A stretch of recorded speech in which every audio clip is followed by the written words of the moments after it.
Oke, selamat kalau di sini saya selamat siang ya. Jadi terima kasih kawan-kawan udah berpartisipasi untuk mata kuliah Geografi Pariwisata. Mungkin di sini saya sampaikan berkaitan dengan lanjutan mata kuliah Geografi Pariwisata atau lanjutan materi yang kemarin.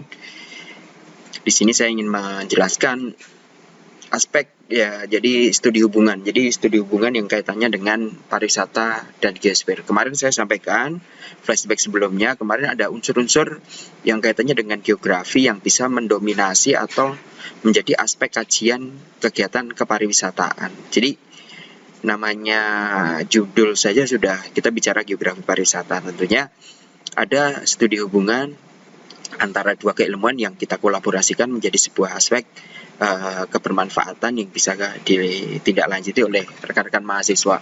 Pada hal ini mungkin salah satu rekomendasi ya kemarin kawan-kawan bisa menjadi analis pariwisata yang dikembangkan dari kajian-kajian kemampuan ilmu geografi seperti pemanfaatan sistem informasi geografis, menjadi analis tentang analisis mengenai dampak lingkungan yang dikaji dari sisi pariwisata, terus aspek-aspek analis yang kaitannya dengan perencanaan pembangunan pariwisata atau desa wisata atau kampung wisata, atau mungkin perencanaan-perencanaan yang kaitannya dengan pengembangan pariwisata. Nah, ini semuanya bisa kita dapatkan dari informasi materi-materi yang saya dapatkan. Nah, materi-materi yang saya dapatkan ini nanti bisa kita kembangkan melalui sumber-sumber referensi yang mungkin kawan-kawan tingkatkan lagi atau banyak-banyak sumber belajar sesuai dengan materi-materi yang apa saya sampaikan.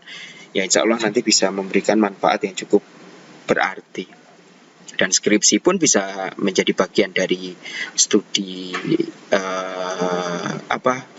keberhasilan kawan-kawan, misalkan mengambil aspek penelitian bidang pariwisata atau geografi pariwisata selain pendidikan, atau dikaitkan dengan pendidikan, dikaitkan dengan konservasi lingkungan, dikaitkan dengan kebencanaan, dikaitkan dengan kajian hidrologi, dikaitkan dengan ya pokoknya unsur-unsur biosfer masuk lah ya, atau geosfer masuk. Nah, ini lanjutan, tindak lanjut dari kemarin. Saya ingin menyampaikan kaitannya dengan hubungan pariwisata dengan geosfer. Nah, apa geosfer ini? Jadi geosfer ini mungkin saya flashback ulang untuk materi-materi awal kawan-kawan kuliah di geografi tentunya sudah ada ya. Jadi di sini menjelaskan lapisan atau unsur stera ya yang terdapat pada bumi. Di sini terletak pada permukaan bumi itu sendiri. Jadi pada kawasan-kawasan bentang lahan yang ada di lapisan bumi kita. Nah, di bawah permukaan bumi maupun di luar permukaan bumi itu sendiri. Jadi dua unsur ini memberikan informasi yang jelas terhadap fenomena gejala alam. Nah, ini pengaruhnya memang langsung maupun tidak langsung terhadap kehidupan bumi. Kalau kawan-kawan mempelajari geomorfologi, ya di situ kita akan mempelajari kondisi pelapukan, unsur aolian ya, jadi unsur udara yang memberikan dorongan pelapukan, sedimentasi, itu terjadi di lapisan bumi atas ya, dalam artian di luar dalam permukaan bumi. Tapi kalau di dalam perut bumi, kita akan bisa mempelajari kajian-kajian yang kaitannya dengan geologi ya. Misalkan di sini patahan, terus aktivitas vulkanisme. Nah, itu menjadi aktivitas yang kaitannya di dalam permukaan bumi. Nah, unsur geosfer ini adalah mendominasi. Akhirnya, unsur geosfer ini memberikan informasi cabang keilmuan dari geografi yang menjelaskan tentang bagaimana atmosfer itu, bagaimana litosfer sendiri, maupun pedosfer, hidrosfer, sampai biosfer maupun antroposfer. Kita akan membicarakan masalah kondisi cuaca, iklim, dan sebagainya. Kita akan bicara masalah atmosfer. Kita akan berbicara masalah kualitas tanah, jenis tanah, tentang tingkat kesuburan tanah yang akhirnya menimbulkan informasi-informasi kaitannya dengan vegetasi. Nah, kita akan bicara litosfer. Terus selanjutnya kita akan eh, kaitkan dengan pedosfer yang tadi kaitannya dengan tanah, itu bisa. Lalu kita akan melihat pedosfer juga bisa dikaitkan dengan hidrosfer. Semisal kondisi air ini kita bicara dengan sungai bawah tanah, nanti akan kita temui adanya gua yang mungkin biasanya terdapat di kawasan kars. Sampai ke biosfer. Biosfer kita akan melihat fenomena biotik abiotiknya, kita akan melihat fenomena flora dan faunanya, endemik pada suatu kawasan, wilayah yang kita bisa kolaborasikan dengan kondisi iklim. Sehingga vegetasi maupun tatanan makhluk hidup itu akan memiliki perbedaan antara suatu wilayah karena aspek ketinggian tempat dipengaruhi atmosfer yang bisa dikolaborasikan dengan biosfer. Dan yang terakhir adalah, nah ini termasuk human capacity ya, berkaitan dengan manusianya ya. Interaksi manusia ini yang sangat dominan sekali untuk melihat kondisi perkembangan geosfer ke depannya, karena ternyata manusia ini salah satu makhluk hidup yang memang mendominasi untuk perubahan lingkungan yang ada di sekitar kita, khususnya adalah bentang lahan, karena mereka adalah yang mendominasi memanfaatkan sumber daya yang ada di bumi ini. Nah, kolaborasi geosfer ini bisa keterkaitan antar disiplin ilmu atau cabang ilmu yang ada di dalamnya itu. Baik atmosfer bisa berkolaborasi dengan biosfer, bisa hidrosfer dengan litosfer, semuanya bisa. Tergantung dengan konten pembahasan kita. Nah, inilah unsur-unsur geografi atau hubungan pariwisata yang bisa kita kaitkan dengan kajian-kajian geosfer. Nah, ada apa di dalamnya nanti? Kita akan mempelajari lebih detail. Nah, selanjutnya kawan-kawan perlu ketahui bahwa studi hubungan pariwisata yang kaitannya dengan geosfer, kita awali dengan litosfer. Kita perlu ketahui, dan mungkin saya tidak akan membahas secara detail lagi, litosfer itu berasal dari kata litos ya, yang artinya itu fenomena geologinya sangat kental sekali, yaitu unsur-unsur batuan. Kalau kita bicara geologi, kita pasti akan dibagi dari beberapa aspek, yang misalkan batuan beku, ya, batuan sedimen, ya kan, atau batuan metamorf. Nah, kalau kita bicara batuan beku kan, kita akan bicara batuan-batuan itu batuan-batuan yang memang batuan yang muda. Nah, di mana nanti akan bersedimentasi melalui geomorfologi, tersedimentasikan menjadi batuan metamorf dan sebagainya. Nah, itu tentunya kawan-kawan sudah banyak dapatkan informasi, dan nggak mungkin saya jelaskan batuan jenis-jenis batuan dan sebagainya. Nanti malah nggak selesai, karena itu sudah materi-materi kawan-kawan di geologi dan geomorfologi. Tetapi saya ingin menjelaskan hubungannya, kaitannya dengan mata kuliah pariwisata kita. Nah, ternyata litosfer ini sangat kuat sekali berkaitan dengan kajian-kajian kepariwisataan. Nah, di mana penjelasan yang lebih kompleksnya adalah lapisan bumi yang paling luar di sini, yang disebut dengan kulit bumi. Nah, pada kulitnya kalau kita buka kacang ya, ngupas kacang, nah di kulitnya itu ada bagian litosfer. Jadi unsur-unsur tanah yang tersedimentasikan atau batuan yang tersedimentasikan menjadi unsur tanah itu pun juga pengaruh dari litosfer itu sendiri. Nah, kaitannya berpengaruh terhadap tempat pariwisata. Nah, kita bisa sebutkan nanti, oh ternyata kalau kita bicara unsur batuan, khususnya di kawasan daerah kars ya, ini mohon maaf, harusnya KARS, kars. Nah, berarti lebih rentan di kawasan gunung berapi. Nah, ternyata contohnya ada apa? Kawasan-kawasan goa, pegunungan, karang. Nah, karang yang ada di kawasan lepas pantai, dan di situ menimbulkan unsur sedimentasi yang cukup kuat sehingga menimbulkan sungai bawah tanah, terus rain off dan sebagainya. Nah, ini kan bisa keterkaitannya dengan litosfer.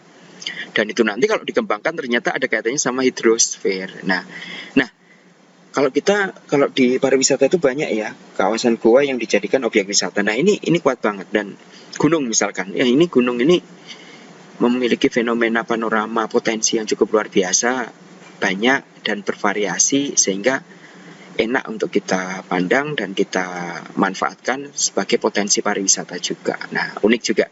Dan karang, misalkan karang di kawasan konservasi perairan, terus di kawasan kars, terus di kawasan laut dengan terumbu karang yang cukup lumayan menarik. Ternyata objek wisata bahari juga bisa masuk. Pegunungan kita bisa kaitkan dengan pariwisata perjalanan atau pariwisata adventure. Nah, gua. Nah, kalau orang-orang pecinta alam dia biasanya bicara tentang caving ya.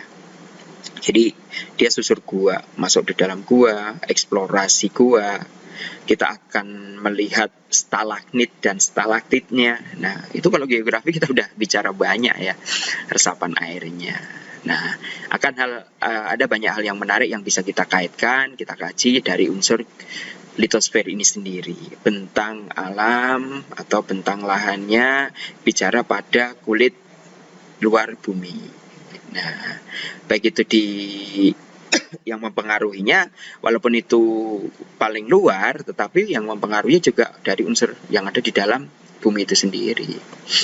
Nah, selanjutnya, ini adalah salah satu hal yang sangat menarik. Kalau di sini sih lebih banyak di Kalimantan Timur ya, dan mendekati di kawasan Sulawesi. Nah, di Maros, di Goa itu banyak sekali kita temukan kawasan-kawasan konservasi geopark yang didominasi oleh batuan kapur atau kars. Nah, ini saya contohkan ada satu fenomena kars atau sungai yang ada di dalam gua yang saat ini menjadi ikoniknya di pariwisata Yogyakarta ya, di kawasan Gunung Kidul ada namanya Gua Pindul. Nah, sebenarnya di daerah lain yang memiliki unsur kars di kawasan selatan Jawa itu banyak. Di Jawa Barat bagian selatan. Tadi saya sebutkan di Sulawesi itu ada di daerah Maros, di daerah Goa dan sebagainya. Nah, keindahan alamnya juga cukup menarik dan pasti airnya sangat bersih karena air ini tersedimentasikan melalui unsur-unsur kapur. Karena kapur ini sangat mengendapkan. Jadi bila kita mengambil satu ember air gitu ya, yang berkeruh gitu ya, mungkin kalau kita sebutkan di sini air gambut ya, atau mungkin air air yang bercampur dengan sedimentasi endapan gambut misalkan. Kita campurkan dengan kapur, itu nanti lama-lama unsur-unsur yang kaitannya dengan gambut itu akan mengendap, terlarutkan oleh kapur, tapi hanya mengendap gitu. Tapi ternyata air yang ada di atasnya akan lebih jernih, nampak jernih. Nah, ternyata ini mempengaruhi potensi pariwisata yang ada di daerah-daerah yang memiliki dominasi kars. Nah, ini akan sangat menarik buat kawan-kawan explore. Dan tentunya ini memiliki potensi harga jual kalau untuk di segmentasi pariwisata, kalau dikelola itu akan berkembang cukup bagus dan bisa mendatangkan pendapatan atau devisa negara. Ya, tentunya meningkatkan perekonomian masyarakat yang ada di sekitarnya. Karena dikelola, masyarakat bisa menyewakan kegiatan-kegiatan ini yang kaitannya dengan sungai misalkan. Di situ kalau kita lihat ada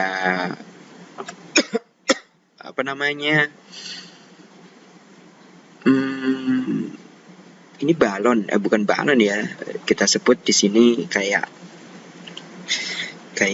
ini pelampung ya, tapi secara tradisional dia dari material ban dalam. Nah, itu bisa dimanfaatkan, ternyata harga sewanya juga cukup lumayan ya untuk sekali paket wisata untuk menyusuri sungai dan dia masuk ke dalam sungai dalam tanah atau bawah tanah, dan ternyata paketnya juga bisa ditentukan oleh si pengelola, cukup lumayan, dan itu bisa meningkatkan pendapatan masyarakat dan wisatawan pun akan merasa nyaman untuk bisa menikmati itu. Nah, tergantung pengelolaannya bagaimana berkolaborasi dengan masyarakat, dan masyarakat tentunya sudah harus memiliki tingkat kesadaran pariwisata yang cukup tinggi.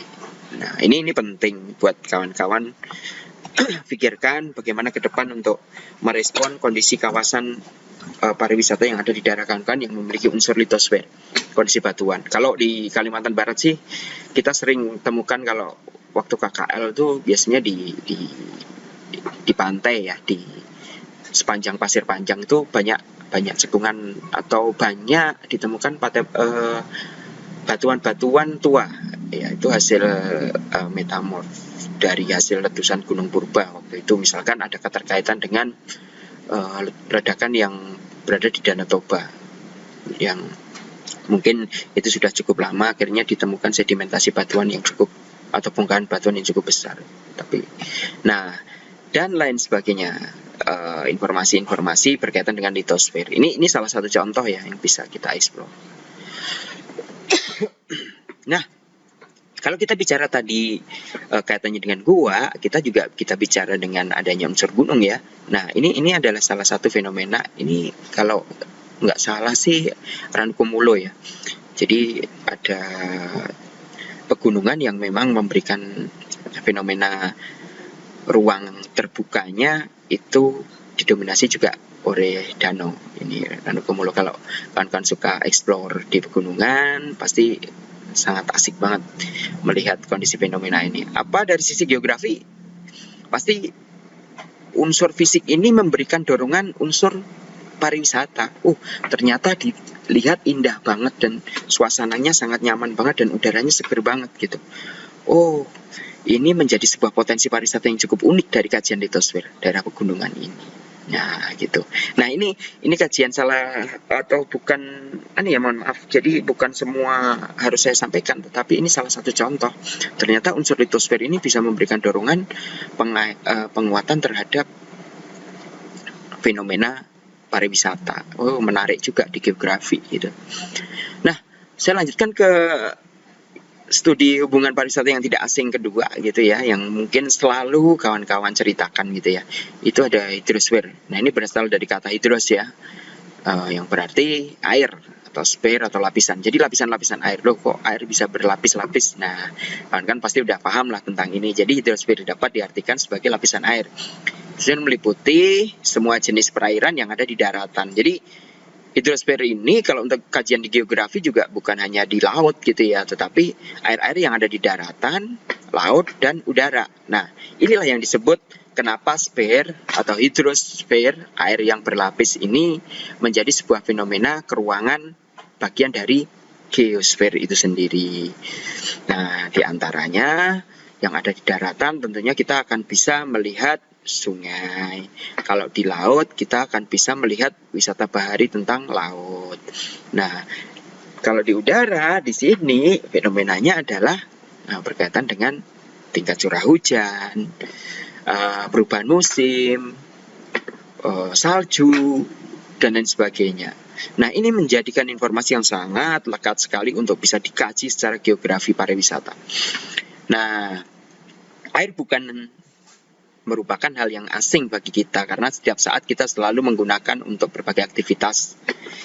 Nah, berarti ternyata untuk sumber kehidupan kita air bersih itu sangat penting ya. Nah, ternyata ini bisa kita kaitkan dengan konservasi lingkungannya, keindahan alamnya, terus fenomena terbentuknya cekungan sungai. Nah, terbentuknya pola aliran sungai itu memberikan daya tarik yang sangat menarik juga.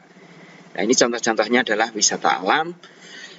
Ini mohon maaf, ini sungai ya, sungai, laut, danau, air tanah, wisata air buatan, misalkan kolam renang, waterboom ya, itu juga masuk. Tetapi unsur hidrosfernya adalah unsur hidrosfer dari kajian campur tangan antroposfer ya, yang belum saya sampaikan itu nanti. Jadi ada keterkaitan misalkan antroposfer, adanya kolam renang, waterboom. Terus kalau di Jakarta itu ada pariwisata SeaWorld ya, jadi menikmati akuarium lautnya ya, dan berarti sangat menarik sekali. Nah, ini ada beberapa contoh, misalkan kalau Pontianak ini ada mapping ya, mapping tourism map untuk Pontianak. Jadi ini memang sangat kecil, tetapi kalau kita lihat yang putih ini, itu adalah Sungai Kapuas yang membelah antara Sungai Kapuas Induk dengan Sungai Landak. dan didominasi di kawasan sekitarnya itu ditopang oleh objek wisata prioritas yang ada di kota Pontianak. Nah, ini sangat menarik. Contohnya adalah Tugu Katulistiwa. Kenapa dia berdiri megah di kawasan pinggiran sungai? Nah, ini sangat menarik. Kenapa saya katakan sangat menarik? Pada dasarnya historisnya Pontianak ini sebagai jalur perdagangan memang tidak lepas dari sungai. Nah, jalannya itu didominasi oleh dari perairan, dari sungai. Yang dia masuk akhirnya menyusul ke Sungai Landak, ke Sungai Kapuas sampai ke hulu. Nah, itu didominasi perdagangan yang cukup luar biasa. Akhirnya seiring berjalannya waktu ini bisa dimanfaatkan menjadi potensi karena kalau kita lihat dari pola alirannya, berarti kawasan Sungai Kapuas ini adalah kawasan hilir. Nah, kenapa di kawasan hilir? Berarti sifatnya di sini untuk tingkat ketinggiannya ya sangat landai gitu ya. Jadi sungainya itu nanti akan bercabang-cabang gitu ya, menemukan anak sungai lagi dan nanti akan ketemu kepada induk sungai lagi. Nah, inilah yang terjadi di Pontianak. Makanya di kawasan ini banyak ditemukan objek wisata baru ya. Sekarang baru dikembangkan adalah waterfront gitu ya. Ada alun Kapuas. Nah, kenapa di Pontianak ada alun-alun itu di pinggir sungai? Karena memang daya tarik yang memang memberikan penguatan dari sisi geografisnya atau sisi pariwisatanya juga sungai gitu. Nah, ini sangat menarik sekali. Bahkan bisa mengkajinya menjadi sebuah riset penelitian tentang geografi pariwisata. Menarik lagi, bisa kawan-kawan dapatkan. Seperti sebelumnya, tolong dikaitkan misalkan melakukan penelitian pariwisata kaitannya dengan hidrosfer ataupun biosfer secara umum, itu persentasenya harus imbang, jangan didominasi 100% itu hanya unsur pariwisata saja. Tetapi untuk membangun sebuah citra geografi pariwisata untuk menjadi sebuah riset, itu ternyata unsur geografi itu harus menonjol dulu, baru diimbangkan dengan kajian-kajian metodologi pariwisatanya. Ini akan lebih menarik gitu. Nah, baik, saya lanjutkan. Ini tourism map. Kita tidak bisa lepas kalau untuk penelitian pariwisata kita tetap harus memanfaatkan peta. Nah, selanjutnya kenapa kan pola aliran? Jadi hal yang sangat menarik ya, di Kalimantan Barat khususnya di Pontianak ini dilintasi oleh Sungai Kapuas. Dan ternyata Sungai Kapuas yang dimiliki oleh Kalimantan Barat atau Provinsi Kalimantan Barat ini ternyata sungai terpanjang di Indonesia. Tidak heran dari hulu ke hilir, itu dari Kapuas hulu sampai ke hilirnya adalah di Pontianak. Nah, itu disebut Sungai Kapuas. Banyak aliran anak cabangnya ya yang berkontribusi seperti ranting pohon, karena saya sebutkan di sini adalah masuk dalam pola aliran dendritik. Kawan-kawan banyak yang belum membahas tentang keunikan pola aliran dendritik ini. Ternyata ini kita temukan untuk Sungai Kapuas. Kalian bisa kaji secara hidrosfer, kebermanfaatan, dan bisa kaitkan dengan kondisi vegetasi yang ada di sekitarnya, dengan kondisi kelembapan dan sebagainya. Nah, seluruh sungai yang mengikuti kemiringan lereng dengan tipe buatan homogen dan berada di lembah berbentuk cekungan atau V. Nah, lembah-lembahnya ini berkolaborasi dan mendominasi mencari celah untuk pola aliran sungai sesuai dengan kondisinya seperti pola aliran dari atas ke bawah. Nah, pola aliran itu kenapa kok berkelok-kelok? Dia mencari celah bagaimana dataran yang paling rendah yang bisa dia jangkau. Makanya sangat unik sekali kalau Sungai Kapuas ini dilihat dari atas. Bentuknya pasti nggak akan lurus. Kalau tingkat kemiringannya sangat landai, itu yakinlah boleh dipercayakan bahwa kalau kawan-kawan mempelajari hidrologi, pola alirannya pasti akan berkelok-kelok. Itu landai. Tetapi kalau unsur kemiringan lerengnya itu cukup ekstrim, misalkan dari pegunungan turun ke hilir, itu pasti pola alirannya ya, untuk berkelok-kelok tidak terlalu seperti di kawasan yang landai.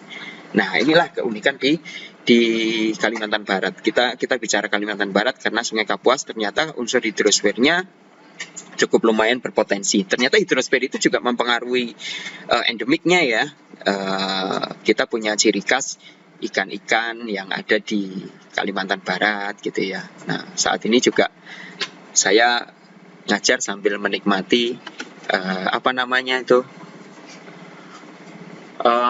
dari Kapuas dulu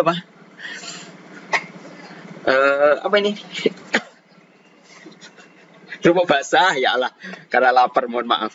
Sambil menikmati kerupuk basah. Nah, kerupuk basah ini juga ada ciri khas apa namanya ikan yang cukup unik kan, yang mungkin itu dibikin di kerupuk basah sangat nikmat sekali gitu ya kan. Ada ikan belida, ikan toman gitu ya. Itu sangat enak sekali gitu. Nah, ini ternyata endemiknya mempengaruhi loh ya untuk air tawar, terus air payau dan lain sebagainya yang ada di Kalimantan Barat ini. Nah, ini hidrosfer. Ternyata kalau kita lihat dari unsur geografi pariwisatanya, banyak potensi alam yang belum dieksplor dan belum dikembangkan di Kalimantan Barat. Ini menjadi tanggung jawab kawan-kawan kalau ingin mengambil penelitian pariwisata. Jangan hanya melihat potensi. Kalau potensi itu kita cari terus nggak ada habisnya. Tetapi bagaimana kita bisa mengembangkan dalam bentuk kajian eksplor, kajian unsur-unsur geosfer yang kita bisa kembangkan dalam bentuk peta tematik, peta yang memang mendominasi unsur-unsur kajian geosfer itu sendiri. Pola aliran, potensi air, nah, daerah aliran sungai dan sebagainya, itu akan menarik. Nah, ini fenomena perkuliahan kita semi cerita ya, karena kawan-kawan itu nanti kalau mengambil penelitian non pendidikan atau eksak itu akan menceritakan eksplorasi bagaimana potensi kawasan yang bisa dikembangkan menjadi sebuah analisis kajian geografi potensial yang nanti dikembangkan menjadi ruang lingkup kebermanfaatan bagi masyarakat dan kebermanfaatan bagi pemerintah daerah. Jadi kawan-kawan bisa menyumbangkan dari peta pariwisata, kawan-kawan bisa menyumbangkan hasil-hasil kajiannya kepada pemerintah daerah. Apalagi kawan-kawan itu nanti bisa direkrut menjadi orang-orang yang memang memiliki kemampuan untuk menganalisis pengembangan kawasan prioritas kabupaten ataupun kota. Kalau di Kalimantan Barat KPPN kawasan prioritasnya adalah di NTS, misalnya Danau Sentarum, terus kawasan konservasi Kahuripan ya, jadi terus Perbukitan Muler ya, terus kita berkembang ke misalkan ke Sintang, Skadau, terus kita temukan adanya Bukit Kelam dan sebagainya. Ini unsur kajian-kajian yang berkembang sampai bisa dikaitkan dengan hidrosfer. Karena keterkaitannya ternyata unsur-unsur potensi pariwisata di Kalimantan Barat ini kuat sekali dengan hidrosfer. Jadi kalau kalian mengambil penelitian tentang kajian hidrosfer untuk observasi penelitian kepariwisataan, ya cukup menarik juga gitu ya. Bukan hanya kawan-kawan berbicara masalah unsur non fisik, tetapi unsur fisik ini bisa dikaitkan dengan aktivitas masyarakatnya juga. Ya, kita nanti akan bercerita sampai ke situ. Nah, ini ya. Oke, saya lanjutkan.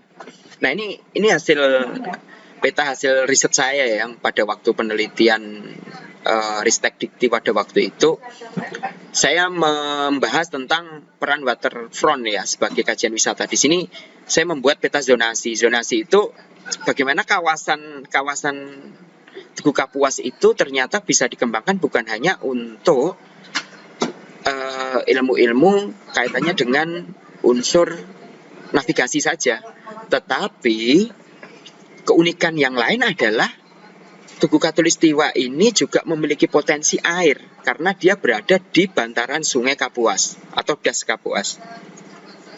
Nah, akan lebih unik bisa dibedakan area zona Tugu Katulistiwa itu sebagai kawasan konservasi edukasi atau pariwisata pendidikan, karena di situ kita diterangkan dengan 0 derajatnya itu berada di Tugu Katulistiwa. Tetapi kita bisa diterangkan ternyata unsur potensial lainnya adalah kita ada di kawasan waterfront. Nah, waterfront ini memiliki fungsi yang cukup lumayan bagus. Kalau waterfront itu bisa dikembangkan, itu bisa menjaga konservasi pembangunan berkelanjutan. Misalkan sampah bisa terkelola dengan baik, orang tidak buang sampah ke sungai, karena di situ dijadikan kawasan-kawasan yang sangat elok dan bisa dimanfaatkan oleh masyarakat atau studi tentang kajian eksplor lingkungan. Nah, selanjutnya, ini penampakan waterfront yang dijalankan atau yang sudah dibuat oleh Pemkot Pontianak ya. Nah, di sini Bappenas juga sudah mencanangkan ya sebenarnya konsep tentang pembangunan waterfront. Cuman sampai saat ini Kota Pontianak masih memiliki PR yang cukup luar biasa tentang pengelolaan. Nah, ini tampilan waterfront yang terus diperbarui dan diperbaiki oleh Pemkot Kota Pontianak. Karena ternyata ini memiliki keberlanjutan untuk dari sisi geografisnya kuat banget adalah pembangunan berkelanjutan. Bagaimana masyarakat di masa depan itu bisa menikmati sungai ini juga tetap lestari gitu ya. Walaupun sekarang memang Sungai Kapuas ini tingkat pencemaran juga udah cukup tinggi ya, karena berbagai permasalahan. Kalau kita kaji dengan hidrosfer lagi, ternyata di hulu juga banyak penambangan liar ya, seperti peti, dan akhirnya tingkat kekeruhannya, tingkat merkurinya juga cukup tinggi. Belum lama ini Pemkot juga bekerja sama dengan berbagai elemen, akademisi, ternyata kadar air di Sungai Kapuas juga mengalami permasalahan yang cukup luar biasa, kurang bagus karena kadar airnya juga berpotensi terhadap penyakit dan sebagainya karena sudah tercemar dengan berbagai elemen. Nah, ini juga pencemaran ini juga mempengaruhi dari apa? Mempengaruhi dari endemik ikan yang ada di situ. Nah, ini juga berpengaruh. Jadi PR juga buat kawan-kawan kalau nanti ingin melakukan explore tentang hidrosfer, peta-peta, contoh-contoh peta, salah satu contoh seperti yang saya buat ini juga bisa mendukung bagaimana kawan-kawan berpikir secara inovasi, suatu kawasan itu bisa dikembangkan dan bisa diceritakan dalam satu peta dengan cerita yang panjang lebar, yang cukup luar biasa gitu, ya. Nah, di sini saya sedikit bercerita waterfront ini, area berbatasan dengan air yang memiliki kontak fisik, visual, air laut, sungai, danau, badan air lainnya. Nah, kenapa waterfront ini dikembangkan di Pontianak? Pontianak ini ingin menyamakan dengan kota lain. Ya. Nah, ini unsur yang memang tidak bisa dipisahkan lagi. Kalau kita di Venezuela itu daerahnya memang transportasinya sungai gitu, tapi sungainya sangat bersih sekali karena masyarakat sadar betul bahwa sungai yang ada di Venezuela itu adalah sumber kehidupan mereka. Nah, di Pontianak, sungai itu bagian dari sumber kehidupan masyarakat. Secara hilirisasi, secara kompleks, bahwa Pontianak ini sebenarnya punya historis yang cukup luar biasa tentang sungai. Tapi kalau sungai ini lambat laun tidak dijaga, tidak saling mengingatkan, khususnya sampah dan sebagainya, pasti akan mengalami pencemaran dan ya kerusakan lingkungan cukup luar biasa dan menimbulkan sebuah penyakit yang mungkin akan berdampak lebih besar kepada masyarakat. Itu ke depannya.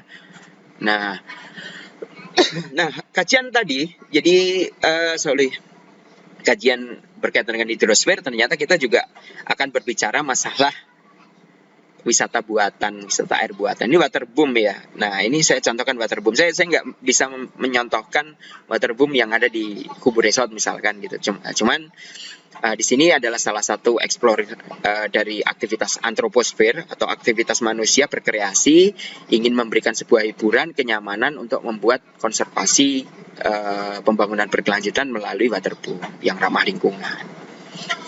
Nah, di situ yang bisa dinikmati dan memiliki potensi apa? Potensinya bukan potensi alam, tetapi potensi buatan. Masyarakat bisa senang banget menikmati informasi-informasi waterboom ataupun danau-danau buatan yang diciptakan oleh manusia itu sendiri. Dan ini sangat menarik. Kalau mau diambil penelitian juga cukup kuat. Apa yang mau saya ambil penelitian, Pak? Ya, silahkan aja. Kalau kalian kawan-kawan bisa kaitkan dengan konservasi lingkungan, apakah waterboom ini malah memberikan dampak bagus terhadap lingkungan di sekitarnya atau memberikan dampak buruk, ya bisa juga gitu. Atau mungkin tingkat kenyamanan masyarakat untuk berwisata melalui waterboom yang bisa kita kaitkan dengan unsur-unsur kualitas air pada waterboom itu sendiri dan lain sebagainya. Dan banyak sekali sebenarnya. Nah, studi hubungan yang selanjutnya kaitannya dengan pariwisata adalah biosfer. Nah, di sini biosfer ini kita flashback ulang. Mungkin kawan-kawan ada yang lupa, tapi harapannya janganlah lupa gitu ya. Masa setiap kajian keilmuan materi kuliah di geografi nanti lupa-lupa dengan unsur dasarnya, kan repot. Nah, di sini kesatuan hidup, flora dan fauna yang tersebar di muka bumi. Dalam artian faktor-faktor lingkungan yang berpengaruh terhadap keberadaannya, baik itu flora dan fauna. Di antaranya adalah kita bicara iklim atau kita bicara klimatologi. Edefik berkaitan dengan tanah, makhluk hidup berkaitan dengan biotik. Nah, 3 unsur ini itu mempengaruhi aktivitas vegetasi dan perubahan fenomena sumber daya flora dan fauna. Jadi kalau di Kalimantan Barat mungkin kita banyak temukan endemik-endemik yang kaitannya juga berbeda dengan endemik yang ada di Jawa gitu ya. Kita temukan karena vegetasi hutannya itu cukup lebat, kita masih temukan adanya orangutan. Nah, ini sangat menarik. Nah, biosfer yang lain berkaitan dengan aktivitas ini kuatnya adalah vegetasi. Nah, contohnya di sini adalah Suaka Marga Satwa, kebun binatang, hutan lindung, taman nasional, cagar alam. Kita punya Danau Sentarum. Terus Danau Sentarum ini merupakan salah satu sumber taman nasional atau hutan lindung yang memang sampai saat ini tidak boleh dirusak, dan itu harus selalu dilestarikan karena memiliki endemik-endemik yang cukup luar biasa. Ikan arwana, ya kan? Terus potensi ikan-ikan silu yang itu istilah dari arwana itu sendiri yang bisa dikembangkan, dan itu menjadi hal yang menarik dieksplor oleh para wisatawan asing untuk datang ke Danau Sentarum untuk melakukan riset penelitian ataupun menikmati panorama yang ada di sana. Tetapi sampai saat ini dari sisi kajian pariwisata di Kapuas Hulu juga Danau Sentarum juga belum bisa dikembangkan semaksimal mungkin. Khususnya kalau kalian ingin mengeksplor tentang biosfer, endemik-endemik di Danau Sentarum itu juga cukup lumayan bagus ya, dan cukup lumayan tinggi potensinya untuk dikembangkan. Nah, ini unsur biosfer. Jadi sangat luar biasa ya. Nah, ini salah satu sudut dari Danau Sentarum. Kalau kita lihat fenomena seperti ini, kita pasti sudah meyakini bahwa di dalamnya sana itu pasti endemiknya juga cukup lumayan banyak.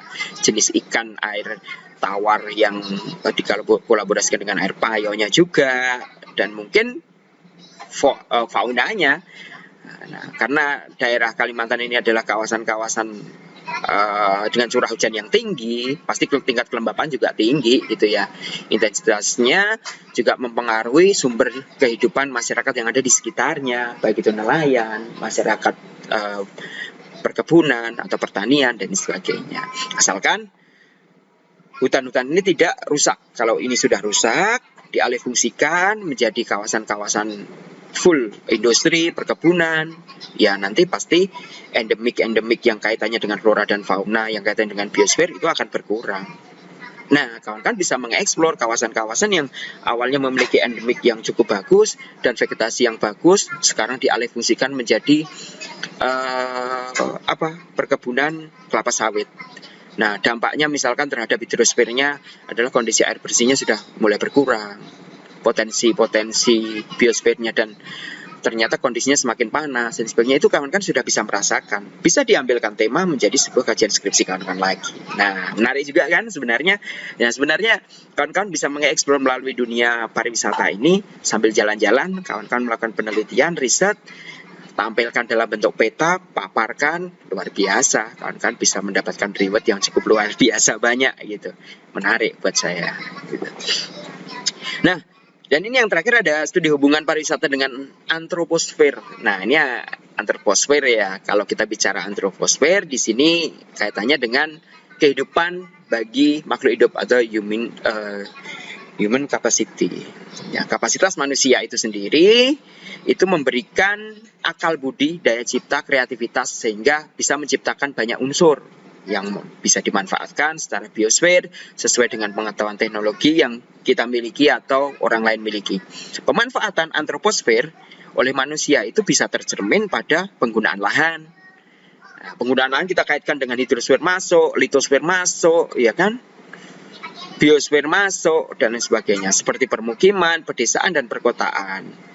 Kita kaitkan masuk ke desa wisata. Nah, itu akan menarik. Persawahan, perkebunan, kehutanan, peternakan, dan kepariwisataan secara umum. Dalam kehidupan sehari-hari, antroposfer biasanya lebih dikenal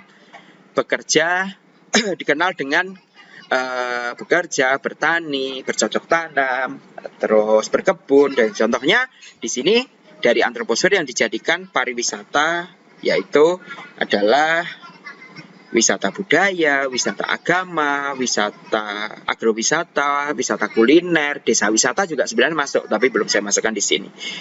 Unsur antroposfer ini sangat kuat sekali dan sangat banyak sekali tema yang bisa kita angkat, yang kita kaitkan karena kaitannya dengan makhluk hidup, manusia hubungannya dengan budaya, manusia hubungannya dengan agama, manusia hubungannya dengan makhluk hidup yang lain, aktivitas manusia itu sendiri, interaksi manusia dengan lingkungan yang ada di sekitarnya, mendorong manusia dalam pembangunan berkelanjutan, dan masih banyak lagi. Inilah aktivitas antroposfer yang memang kalau kita melakukan penelitian pariwisata pasti ada kaitannya sangat luas sekali. Kadang kawan-kawan mengkaitkan dengan kondisi kehidupan masyarakat, ekonomi masyarakat, kadang mengkaitkan dengan unsur-unsur biotik dan abiotiknya dan lain sebagainya. Sangat menarik kan kalau kita eksplor lebih dalam, dan kita bisa temukan di sini, misalkan kita bicara masalah budaya. Kita punya rumah radang, kita punya rumah adat Melayu, kita punya tarian-tarian yang cukup bagus. Nah, gitu ya. Jadi fenomena gambar-gambarnya ini juga cukup menarik, yang juga bisa kita eksplor dan kita kaji secara culture maupun edukasi atau pendidikan. Nah, selanjutnya di sini fenomena antroposfer ini mempengaruhi pola perilaku masyarakatnya. Jadi di suatu wilayah, kalau kita bicara Kalbar aja ya, kita mau ke Ketapang, kita mau ke Kapuas Hulu, itu corak bahasa itu udah mulai berubah gitu ya. Apalagi di Pontianak gitu ya, itu sudah berubah. Nggak jauh-jauh lah, kita sudah dari Pontianak sudah masuk ke Sanggau, ke Tayan. Itu bahasanya juga udah mulai mengalami perubahan yang cukup luar biasa loh ya. Dan ini sangat menarik kalau kita kaji gitu. Misalkan pemetaan budaya di Kalimantan Barat berdasarkan apa? Suku yang ada di Kalimantan Barat, suku Melayu, suku Dayak dan sebagainya, dipetakan unsur budayanya seberapa besar dan dibikinkan persentase, mau dibikin peta dot dan sebagainya ya, itu sangat menarik sekali. Makanya peta ini menjadi sebuah sumber kehidupannya orang geografi sebenarnya. Di saat kita bicara pariwisata itu bukan hanya mengeksplor secara analisis saja, tetapi kita akan menganalisis dari sebuah unsur keruangannya atau peta-peta yang kita buat menjadi sebuah, dari peta dasar menjadi peta tematik, dari citra menjadi informasi keruangan spasial yang kaitannya dengan fenomena perubahan lahan maupun fenomena unsur aktivitas manusia yang kaitannya dengan budaya dan eksplorasi aktivitas perubahan mindset dari budaya asli, akulturasi multikultur, terus menjadi berkembang ke fenomena aktivitas sosial masyarakat yang saat ini berkembang. Nah, ini menjadi sebuah hal yang menarik kita ambil tema dalam aktivitas geografi pariwisata. Nah, kalau foto ini mungkin kawan-kawan yang suka nongkrong dan di warung kopi juga suka ya. Nah, ini ada warung kopi Asyang. Nah, ini culture ya ini ya. Orang Pontianak itu pasti menawarkan destinasi pariwisata kuliner ya, dengan kopinya yang sudah melegend atau melegenda di Pontianak. Ini Asyang, ini udah berpuluh-puluh tahun, maka mungkin juga sudah berkembang cukup pesat di zaman sebelum pariwisata kuliner itu berkembang di Pontianak, tapi ini sudah berkembang. Ini salah satu ikon ya, sebenarnya banyak ya makanan-makanan yang ada di Pontianak, seperti kalau kita ke Sambas ada bubur pedas, terus ada kerupuk basah tadi di kota Pontianak, ini juga ada bingke misalkan. Nah, ini banyak banget yang bisa kita kembangkan. Lalu kita kaji pemetaan rumah makan khas Melayu di Kalimantan Barat. Ya, menarik. Pemetaan warung kopi legend di Kota Pontianak. Seru banget gitu ya. Pemetaan apalagi, yuk kita petakan gitu. Kalau kuliner bagusnya kita petakan, aksesibilitasnya akan mendukung dengan pembangunan pariwisata. Orang mau datang ke Pontianak ini belum punya loh peta-peta tentang kuliner Kota Pontianak. Ini seru loh. Kalau kalian kawan-kawan bisa membuat, ini pasti Pemkot Pemkot Pontianak sangat suka sekali dan pasti bisa digunakan peta itu. Menarik nggak? Nah, menarik gitu. Ya, inilah bagian dari informasi. Terus selanjutnya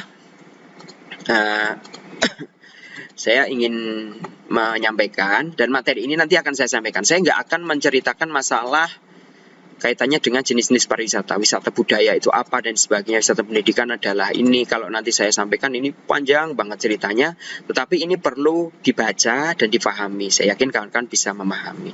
Tapi saya lebih expert ke kajian geografi yang kita kaitkan dengan kepariwisataan. Nah, ini adalah sumber landasan teori saja yang kawan-kawan bisa kembangkan, kawan-kawan bisa baca. Kalau kawan-kawan bisa baca dan cari informasi sumbernya di internet, di perpustakaan dan sebagainya, kawan-kawan pasti akan memahami.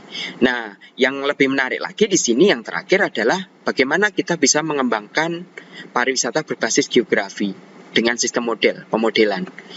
Nah, kalau kita tadi menganalisis dasarnya geografi, tapi kalau sekarang sudah kita high quality ya. Jadi tingkat tinggi ya. Kita sudah bicara geografi pariwisata tingkat atas. Nah, itu dengan unsur pengembangan. Nah, jadi seperti itu. Pembahasan di sini kita akan berbicara masalah peran kajian geografi dalam pengembangan kepariwisataan. Terus kita akan melihat pengertian sumber dayanya, pentingnya pariwisata dalam unsur geografi itu sendiri, perlunya pengembangan kepariwisataan, faktor geografi dalam pengembangan pariwisata. Itu yang sangat utama. Nah, kita kaji peran kajian geografi dalam pengembangan kepariwisataan. Ini sangat menarik ya. Jadi menurut Peirce, kawan-kawan bisa download lah, kawan-kawan bisa klik di internet atau di Google Scholar. Itu Peirce itu menyatakan komponen peran geografi pariwisata. Kawan-kawan klik itu pasti muncul adanya spatial pattern of supply. Di sini keruangan, penawaran keruangan atau pola keruangan permintaan atau spatial pattern of demand. Selanjutnya geografi tempat-tempat wisata, the geography of research.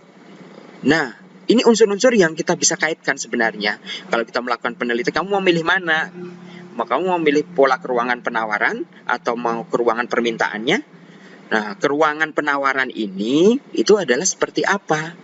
Nah, pola keruangan yang bersifat penawaran ini misalkan kita bicara eksplorasi potensi wisata alam Danau Sentarum. Nah, penawaran apa yang bisa kita kaji? Kita sudah kaji fisiknya Danau Sentarumnya, lalu potensinya kita tawarkan. Terus kita bicara keruangannya, perwilayahannya. Kita bisa petakan kawasan objek wisata yang memiliki unsur alam. Wisata alam di mana saja, kita angkat, kita lihat potensinya, itu bisa. Terus kita akan bicara masalah geografi tempat-tempat wisata. Nah, ini kita ngambil beberapa objek wisata, kita kaji lebih dalam. Di dalamnya ini ada apa saja yang bisa kita kembangkan. Unsur aksesibilitasnya, unsur fasilitasnya, dan sebagainya. Kita buat peta lagi, berkaitan dengan fasilitas objek wisata. Sudah memenuhi standar belum sesuai dengan kajian aspek wisata alam. Lalu, dampak pariwisata. Geografi dan aliran wisatawan. Ini kita bicara tentang accessibility atau konsep 4A ya. Amanitas, aksesibilitas, atraksi gitu ya. Nah, itu bisa. Nah, kegiatan-kegiatan apa saja yang dilakukan wisatawan. Kenapa kok wisatawan itu lebih banyak datang di Kota Pontianak itu datangnya ke Alun Kapuas dan Tugu Katulistiwa. Oh, ternyata ikoniknya Kota Pontianak yang selalu ditawarkan adalah Tugu Katulistiwa, Sungai Kapuas dan lain sebagainya. Nah, ini dieksplor lagi seperti dilakukan dengan kajian unsur-unsur geografi tadi juga bisa dilakukan pemodelan. Selanjutnya, dampak pariwisata. Nah, pengalaman dampak pariwisata ini memberikan pengaruh terhadap kondisi antroposfernya. Nah, ternyata dampak pariwisata yang ada di Kota Pontianak misalkan, kita banyak bicara Pontianak ya, itu memiliki impact yang cukup luar biasa bagi kesejahteraan masyarakat. Contohnya adalah ternyata setelah adanya pariwisata waterfront, masyarakat ini lebih banyak masyarakat yang ada di sekitar bantaran sungainya itu terdampak dengan peningkatan kondisi ekonominya, karena masyarakat juga terbantu karena dia berjualan, menyewakan fasilitas untuk berpariwisata. Kalau di situ mungkin kita bisa menyewakan photo booth, terus fasilitas umum, misalkan tempat parkir, masyarakat bisa mendapatkan penghasilan dan sebagainya. Ini dampak pariwisata yang bisa dampak terhadap ekonomi. Terus dampak pariwisata di sisi lain juga ada dampak potensi, misalkan dampak pembangunan. Nah, Kota Pontianak juga selain ada eksplor pariwisata buatan, juga eksplor pariwisata belanja. Misalkan, banyak-banyak mall yang menyajikan penawaran-penawaran khusus. Banyak-banyak kawasan kuliner yang menyajikan budaya-budaya lokal, makanan-makanan tradisional yang cukup menarik. Ini dampak pariwisata loh ya. Secara tidak langsung kawan-kawan akan mendapatkan informasi itu. Nah, model-model keuangan pariwisata ini sangat menarik, model tourism space. Jadi, kalau kita mau bicara model tourism space ini, kawan-kawan juga harus belajar tentang konsep tata ruang. Nah, kawan-kawan harus belajar perencanaan wilayah, mata kuliah perencanaan wilayah. Kawan-kawan juga harus belajar geografi regional. Nah, kawan-kawan harus belajar geografi desa dan kota. Terus kawan-kawan juga akan belajar kawasan settlement atau settlement city, atau kawasan-kawasan yang kaitannya dengan culture tourism city, misalkan seperti itu, dan banyak lagi. Nah, model-model keuangan pariwisata ini bisa kita buat dengan mendesain set plan atau peta pariwisata, konsep keuangan atau ruang terbuka hijau di kota-kota pariwisata, atau mungkin banyak unsur lain. Misalkan model keuangan pariwisata ini adalah kawasan-kawasan konservasi wisata adventure. Nah, karena perbukitan ini sangat menarik, memiliki kondisi yang cukup bagus. Nah, selanjutnya di sini itu data tersebut dapat diperoleh melalui survei internasional, survei lapangan. Survei lapangan itu kayak kawan-kawan melakukan penelitian di lapangan, plotting GPS, mengambil foto, mewawancarai narasumber, observasi wawancara berdasarkan komponen-komponen wawancara yang ada, membuat interview, in-depth interview, terus file note, catatan lapangan, interpretasi citra menggunakan data citra satelit, menggunakan data citra Ekonos, Foodbird, melalui survei internasional, ya kan? Survei internasional itu kebijakan-kebijakan secara internasional yang ditetapkan misalkan dari PBB. Terus memanfaatkan peta. Kalau kita bisa memanfaatkan peta, kita peta dasar yang ada di Kota Pontianak, RBI yang kita kembangkan, dan kita sajikan dalam berupa peta dan tabel disesuaikan dengan skala perencanaan. Jadilah skripsi. Menurut Peirce ini, kenapa 6 komponen yang saya ambil, kawan-kawan kalau sudah merangkul salah satu dari 6 komponen ini yang kawan-kawan bisa interpretasikan menjadi survei lapangan, kawan-kawan mendapatkan data, terus kawan-kawan bikin peta, kawan-kawan sajikan dalam bentuk tabel, dan dianalisis, itu sudah jadi skripsi. Kawan-kawan nggak usah kemana-mana. Inilah fenomena geografi pariwisata yang sesungguhnya, gitu ya. Nah, selanjutnya saya sampaikan lagi. Nah, semua hasil kajian di lapangan itu bisa kita petakan dalam bentuk narasi seperti ini juga. Ini standarisasi partisipan indeks. Nah, di sini kita bisa kaitkan dengan tingkat iklim. Jadi intensitas iklim yang paling tinggi di mana dan sebagainya itu bisa kita eksplor. Ini contoh secara skala internasional. Nah, kalau kita skupnya lokal, kita bisa petakan berdasarkan wilayah, desa, kecamatan, itu memiliki potensi pariwisata yang paling tinggi di mana. Nah, potensinya apa? Gitu kan kita bisa petakan. Nah, ini penting. Lalu, peran ahli geografi dalam pembangunan wilayah. Nah, di sini yang pertama pengarahan alokasi kegiatan pembangunan.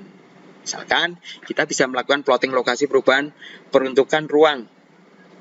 Nah, program pengembangan fungsi kawasan dan ekosistem, misalnya wilayah resapan. Nah, di sini sempadan pantai, kawasan gambut dan sebagainya. Kita plotting itu kita datang ke lokasi, kita tracking GPS, kita pulang lokasinya, kita tentukan XY-nya, koordinatnya berapa, kita buka peta RBI-nya, kita overlaykan peta itu menjadi sebuah pemetaan kawasan lokasi. Nah, itu keren. Pencegahan terjadinya kegiatan yang tidak sesuai dengan fungsinya, seperti kasus waterboom.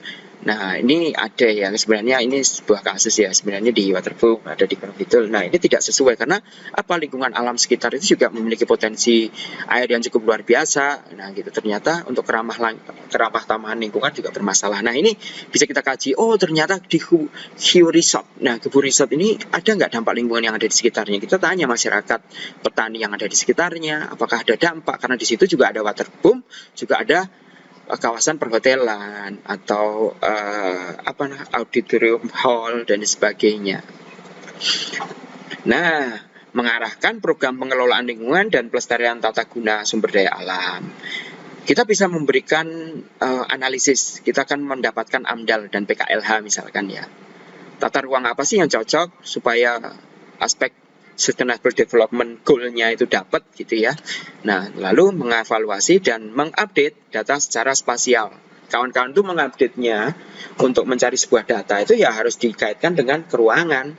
Masa ngupdate sesuatu hanya berdasarkan katanya, tapi kita harus bisa bicara masalah data.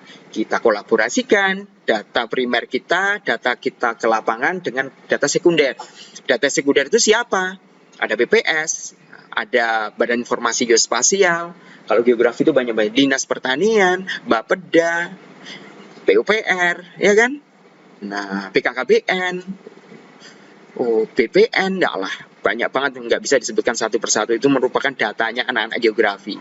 Kalau sampai anak geografi itu tidak bisa mengeksplor data, itu ya saya anggap kawan-kawan belum dapat ilmunya di geografi gitu. Nah, ini harus bermain nilai kreativitasnya dan instingnya di saat saya melakukan skripsi, apa yang harus saya perbuat supaya komponen geografi itu masuk lebih tinggi dibandingkan unsur keilmuan pendukung lainnya. Nah, itu penting. Ini pesan saya. Nah, peran geografi dalam pengelolaan tata ruang. Jadi mohon maaf, ini materi ini sebenarnya materi kolaborasi dari berbagai pertemuan ya. Beberapa pertemuan saya jadikan satu dalam bentuk view rekaman video. Nah, di sini peran geografi dalam pengelolaan tata ruang itu bisa memberikan informasi alokasi pemanfaatan ruang yang ekonomis dan ekologik. Kenapa? Ternyata geografi itu pemanfaatan ruangnya bisa dikaitkan dengan kondisi ekonomi masyarakatnya. Nah, dan kondisi ekonomi masyarakatnya juga ditentukan dengan kondisi bentang alamnya yang ada di sekitarnya, unsur ekologisnya. Misalkan masyarakat itu secara ekonomis dia ada di kawasan pegunungan, didominasi oleh kajian ekologisnya apa, vegetasi yang tumbuh di sini apa, untuk pertaniannya apa. Di kawasan pegunungan itu bisa kita temukan pasti sayur-sayuran, ya, wortel, bawang dan sebagainya. Nah, di kawasan landai itu kondisi ekonomisnya 0 sampai 10 meter dari permukaan laut. Nah, itu berarti kita temukan apa? Kelapa, nah, kopra. Jadi kita banyak temukan petani-petani kelapa yang ada di situ. Ini saya bercerita tentang itu supaya bisa membuka wawasan kawan-kawan di saat penelitian geografi itu tidak bingung, di saat penelitian pariwisata itu tidak hanya itu aja gitu. Nah, selanjutnya di sini memberikan input bagi analisis kelayakan investasi. Nah, hal yang sangat menarik sebenarnya di saat kita ingin melakukan eksplorasi sumber daya, itu kita bisa kaitkan dengan kelayakan investasi, dan itu dalam perkembangan secara ekonomi bisa menjadi dampak keramah tamahan masyarakat enggak untuk mendapatkan penghasilan dan kesejahteraan masyarakatnya atau kelestarian lingkungannya. Lalu memberikan arah pola pemerataan, pertumbuhan dan perkembangan wilayah. Diratakan lagi. Nah, pemerataannya adalah kalau kita sudah kaji pada suatu wilayah dan di sini memiliki potensi yang bagus, kita rekomendasikan kita pindah ke kawasan yang lain untuk kita eksplor, menjadikan sebuah tema penelitian. Kawan-kawan melakukan observasi lingkungan atau menjadi analisis nanti. Memberikan masukan program penanganan masalah fisik, ekonomi, sumber daya manusia. Nah, kita secara geografis pada suatu objek wisata juga bisa menganalisis gimana sih karakteristik masyarakatnya secara antroposfer. Kita kuatkan, kita berikan penguatan. Oh, ternyata banyak unsur-unsur yang harusnya memiliki potensial, tetapi dari SDM-nya dia kurang. Akhirnya dia kurang kreatif untuk mengembangkan potensi yang ada. Ini menjadi masalah. Iya kan? Terus mengarahkan pilihan prioritas penanganan kawasan tertentu berdasarkan kepentingan ekonomi, ekosistem, sumber daya alam. Mengatur pola pemanfaatan tata guna sumber daya alam, pelestarian lingkungan, dan sumber daya alam. Nah, selanjutnya di sini menganalisis kecenderungan perkembangan secara keuangan. Nah, kecenderungan secara keuangan ini apa sih unsur keuangan yang bisa kita eksplor? Misalkan suatu wilayah itu pasti memiliki penguatan potensi yang berbeda-beda. Kita bisa kaji dengan unsur aspek klimatologi, meteorologi, dengan ketinggian tempat itu pasti memiliki kondisi yang berbeda karena vegetasinya sudah berbeda. Karena curah hujannya tinggi juga berbeda, ketinggian tempat mempengaruhi juga aktivitas potensi secara geosfernya. Memberikan gambaran dampak pembangunan secara keuangan. Nah, kawasan-kawasan yang memiliki potensi untuk pembangunan itu adalah prioritas ekonomi. Jadi misalkan di kawasan alternatif pinggiran jalan atau kawasan pinggiran sungai, dia biasanya untuk mobilisasi secara ekonomi. Nah, ini juga harus kita perhatikan apa yang perlu kita eksplor dari situ. Misalkan permasalahan-permasalahan dampak pencemaran limbah dan sebagainya di kawasan industri dan lain sebagainya. Memberikan alternatif dalam pola pemanfaatan ruang yang sesuai dengan aspirasi berbagai kepentingan. Nah, misalkan kebijakan pemerintah membangun sebuah kawasan waduk di desa mana gitu ya misalkan. Ternyata ini juga memberikan dampak secara ekologis untuk pembangunan berkelanjutan atau malah memberikan pencemaran. Ternyata ada eksploitasi di sini, tanahnya subur tapi dibangunlah sebuah industri di kawasan tersebut. Ini juga apa? Dari nilai potensi pariwisatanya sebenarnya di sini ada air terjun, akhirnya di atasnya dibangun sebuah industri, air terjun itu tidak berfungsi lagi dan ya karena jebakan air yang berada pada vegetasi hutan tersebut dialihfungsikan menjadi kawasan industri. Ini bermasalah, potensi pariwisatanya berkurang dan hilang. Nah, jadi kita bisa melakukan sebuah eksplorasi, bukan eksploitasi, mohon maaf. Selanjutnya, contoh peranan mempelajari geografi pariwisata. Ini ada yang menarik ya, mengetahui dan memahami karakteristik sumber daya pariwisata yang ada di setiap wilayah daerah. Nah, kalau kita mempelajari geografi pariwisata itu kita pasti akan mengetahui ya bagaimana karakteristik sumber daya pariwisata yang ada di daerah itu, cakepnya di mana, bagusnya di mana. Yuk, kapan kita ke sana? Karena saya dari geografi pariwisata kita sudah mempelajari, enak kan? Mengetahui dan memahami karakteristik aktivitas para wisatawan. Kita bisa tahu loh, wisatawan itu ke sini itu ngapain sih? Kok dia jauh-jauh dari Eropa datang ke sini? Ingin apa? Gitu ya. Kita bisa teliti loh itu gitu. Asal wisatawan dan tempat tujuan wisatawannya. Nah, menggunakan pedoman wawancara kita gitu. Oke. Mungkin selanjutnya di sini dalam kegiatan ini dilakukan pemahaman karakteristik wilayah. Jadi kegiatan perencanaan pariwisata itu kita harus tetap penyajiannya menggunakan peta ya. Kegiatan-kegiatan pemahaman karakteristik wilayahnya di mana data geografi yang diperlukan meliputi apa? Karakteristik ekonomi wilayah. Kenapa kita harus unsur ekonomi? Antroposfer itu sangat lekat sekali dengan pengembangan suatu wilayah yang kita bisa eksplorkan terhadap potensi pariwisata. Karena aktivitas manusia di lingkungan objek wisata itu cukup banyak dan sangat menarik. Contoh pasar tradisional ya, dan sebagainya. Karakteristik kependudukan, demografi, unsur kepadatan penduduk pada suatu objek wisata itu juga berpengaruh. Kenapa sih di sini dikatakan padat musiman? Oh, ternyata di sini didominasi oleh wisatawan yang datang. Nah, data sosial kemasyarakatan, tingkat kriminalitas, ya, misalkan, terus tingkat keamanan, kondisi masyarakat, pola perilaku, nah, yang menimbulkan keramah tamahan lingkungan sekitar.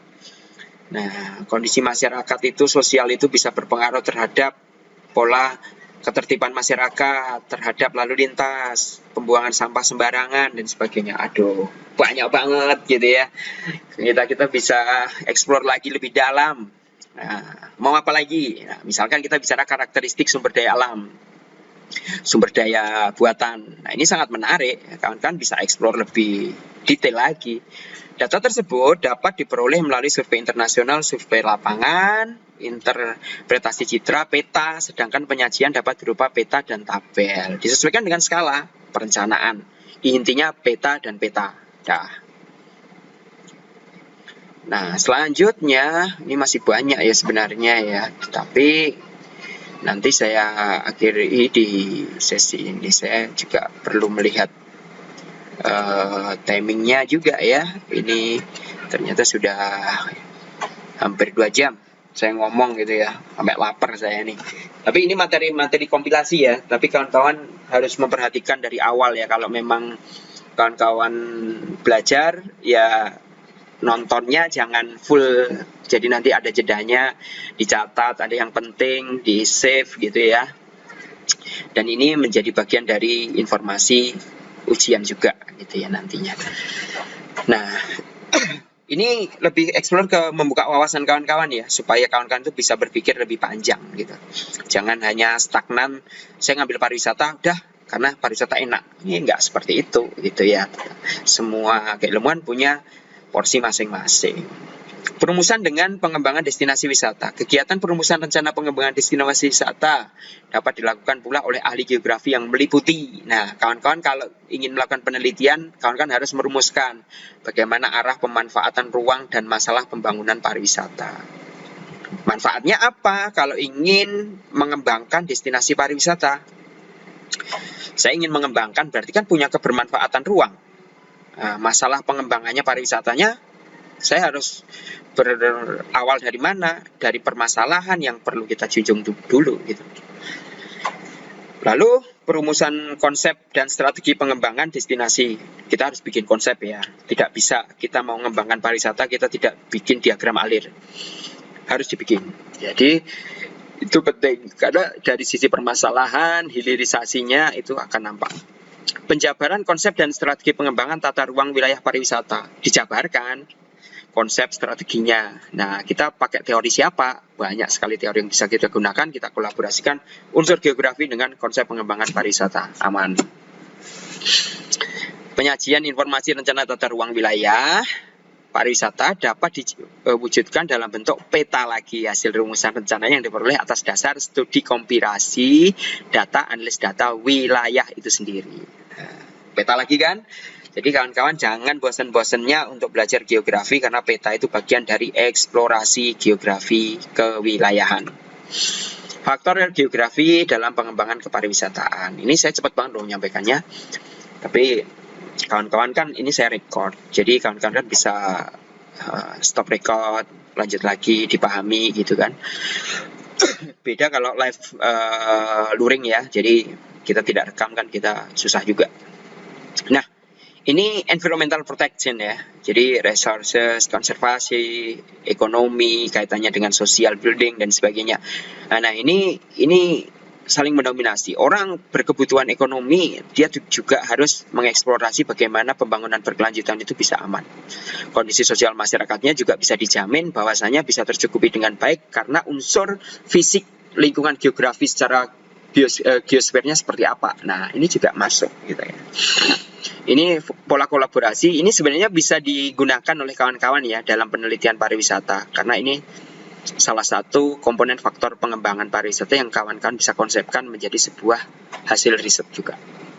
Nah, Ini sumber daya saya kira nggak usah ya. Perlunya pengembangan pariwisata ini nanti kawan-kawan baca ya. Ini unsurnya banyak banget karena pengembangan pariwisata itu bisa bersifat fungsi jangka panjang ya. Tentunya jangkauannya sifatnya dari sisi lokal ke sisi internasional karena kaitannya dengan wisatawan gitu. Pariwisata itu mau berkualitas tinggi nggak? Kalau ingin berkualitas tinggi berarti dia harus berkolaborasi dengan masyarakat yang ramah gitu ya. Masyarakat yang kreatif, bisa mengembangkan potensi-potensi daerahnya menjadi hasil-hasil yang menarik dan bisa dibawa pulang oleh wisatawan. Contohnya adalah makanan, kuliner, terus handicraft gitu ya. Terus merchandise yang ada di daerahnya bisa dikembangkan. Misalkan daerahnya penghasil kayu, membuat kipas dari kayu, membuat kerajinan dari kayu, patung dan sebagainya. Banyak sekali. Nah, ini bisa kawan-kawan explore sendiri nanti. Nah, selanjutnya ini sangat penting sekali. Syarat daya tarik pariwisata itu harus memenuhi 3 aspek. Yang pertama, something to see, aspek yang biasa dinikmati dan dilihat. Kita datang ke objek wisata, kita lihat panoramanya, indah banget, something to see-nya dapat. Terus orang kalau mau berpariwisata, dia tertarik, dia bawa uang ke sana karena dia itu ingin bersenang-senang. Ya, melakukan sesuatu yang bermanfaat dan senang. Kita datang ke pantai, kita pasti pengen mandi ke pantai. Kita datang ke waterboom, pasti kita ingin mandi ke waterboom. Contohnya seperti itu. Dan tadi melanjutkan dengan dia datang membawa uang. Orang berwisata nggak mungkin dia nggak bawa uang. Karena dia sudah direncanakan dan diidam-idamkan. Dia masuk dalam something to buy. Fasilitas yang sifatnya adalah belanja. Makanya di objek wisata itu banyak yang menjajakan makanan, merchandise, handicraft, dan sebagainya tadi yang saya sebutkan. Sekarang daya tarik wisata. Daya tarik wisata mutlak tidak bisa dilepaskan dari 3 unsur ini. Bagaimana C-nya ada, bagaimana dia menikmati, dunia dia bisa merasa senang dan bisa memanfaatkan sesuatu yang ada di lokasi itu, dari fasilitas yang ada, dan bisa mencari sesuatu yang bisa dibawa pulang dan dinikmati dengan mengeluarkan uang atau belanja. Nih, menarik kan? Nah, itu adalah syarat daya tarik wisata. Nah, sekarang kenapa kita harus rekreasi? Nah, rekreasi untuk apa? Sifatnya fleksibel. Nah, kalau rekreasi itu terbebani ya nggak usah lah berangkat gitu. Nah, kebergunaan atau kebermanfaatan rekreasi. Ini kawan-kawan belajar geografi pariwisata itu untuk kesehatan, ya kan? Kesehatan mental, membentuk karakter building. Jadi setelah kita mengunjungi objek wisata, perasaan hati kita senang. Ya kan? Pencegahan kriminalitas, plong. Nah, kawasan-kawasan objek wisata itu kalau non kriminalitas orang akan menikmati lebih pure dan menikmati lebih enak. Untuk pendidikan moral, nah rekreasi itu kalau kita penat ya kita lah jalan-jalan gitu ya untuk tujuan ekonomi. Ya orang mau berwisata ya bawa uang gitu ya, bawa uang untuk jajan, untuk apa dan sebagainya gitu. Tapi yang ngatur kita sendiri mau ngirit atau borosnya, ya kan? Nah jadi seperti itu. Nah selanjutnya di sini selesai. Saya sedikit ingin bercerita sebelum saya nanti tutup. Di sini ada namanya dampak keberlanjutan pariwisata yang baik. Itu harus sustainable tourism development. Ini adalah salah satu strategi bagaimana sustainable development itu memberikan kebermanfaatan tentang bagaimana pembangunan yang berguna untuk memenuhi kebutuhan kehidupan. Saat ini kondisinya seperti apa tanpa perlu dirusak. Dan kita harus meneruskan kepada kemampuan generasi yang akan datang. Kepada anak-anak kita, anak cucu kita, untuk kebutuhan hidupnya yang lebih layak. Basis kita untuk membangun pariwisata harus sustainable tourism development. Bagaimana konsep pembangunannya harus CBT. Ya, jadi di sini bentuk kegiatan pariwisata, komunitas lokal memiliki peran kontrol yang sangat sentral, keterlibatan dalam pengembangan dan pengelolaan. Bahwa dampak yang bisa dimanfaatkan bukan hanya pada perseorangan, tetapi komunitas. Nah, sustainable development itu juga membangun ekonomikal, viable maupun sosial dan culture-nya, akulturasi teknologinya, dan pembangunan berkelanjutan itu sendiri dikolaborasikan dan sangat sinergis. Oke. Fokus utama dalam penerapan pariwisata berbasis masyarakat. Nah, kita itu sudah bicara masalah masyarakat.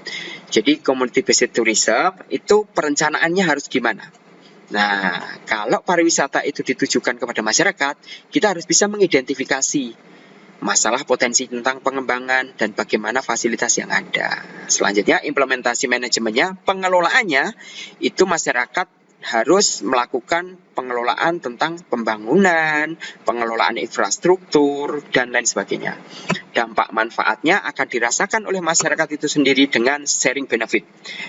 Bagaimana peran dan posisi masyarakat dalam memperoleh nilai manfaat, baik secara ekonomi maupun sosial budaya, yang didampakkan pada peningkatan kesejahteraan masyarakat ekonomi, baik itu lokal maupun wisatawan yang datang nantinya. Nah, ini penting sekali buat kawan-kawan, harus bisa berkolaborasi. Ini salah satu strategi untuk antroposfer juga bisa. Seru kan? Nah, oke.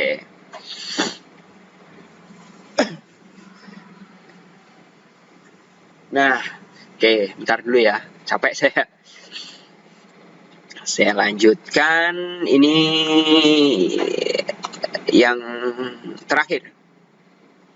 Pengaruh dampak di berbagai sektor pariwisata. Ini kalau kita sudah bicara pengembangan pariwisata atau pengelolaan potensi pariwisata juga, ya kita akan melihat dampak ekonominya. Misalkan di sini saya sampaikan kalau dampak ekonomi kepariwisataan itu ada beberapa hal. Yang pertama, wisatawan tidak dapat untung banyak karena wisatawan ini mengeluarkan uang. Permintaan tinggi per musim atau musiman untuk kawasan objek wisata, tetapi dia akan mendapatkan penghasilan yang lebih. Turis itu selalu memberikan dampak yang cukup positif karena hitungan turis adalah dolar. Strategi dalam kajian bisnis wisata di sini mengukur permintaan untuk menukar penawaran dan mengabaikan kualitas.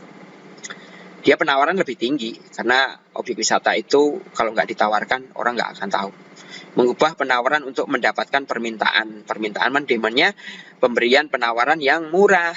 Nah, paket-paket wisata murah dan sebagainya. Penawaran mempengaruhi keluar dan tidak dapat diperkirakan pengaruhnya. Ya, ini pengaruh suasana politis. Asumsi wisatawan hanya memiliki satu perjalanan saja.